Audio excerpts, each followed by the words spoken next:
കൂട്ടുകാരി, ഞാൻ ഇന്ന് ഈ സമ്മാനം കൊണ്ടുവന്നിട്ടുണ്ട്. അത് ആർക്കാന്നറിയാവോ? എൻ്റെ കൂട്ടുകാരി അൽഫോൻസിക്ക്. അൽഫോൻസി ബാ.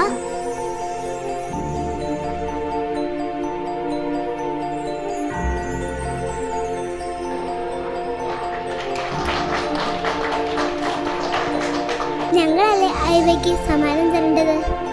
ഈ ക്രിസ്മസ് കാലത്ത് ഞാൻ എടുത്തൊരു തീരുമാനമായിരുന്നു എനിക്ക് ലഭിച്ച സമ്മാനങ്ങളിൽ നിന്ന് ഒന്ന് എൻ്റെ കൂട്ടുകാരിക്ക് കൊടുക്കുക എന്നത്.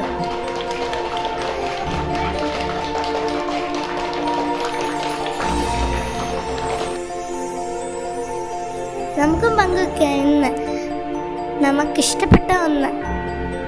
എൻ്റെ ആത്മാവ് കർത്താവിനെ മഹത്വപ്പെടുത്തുന്നു. ലൂക്ക 1:46.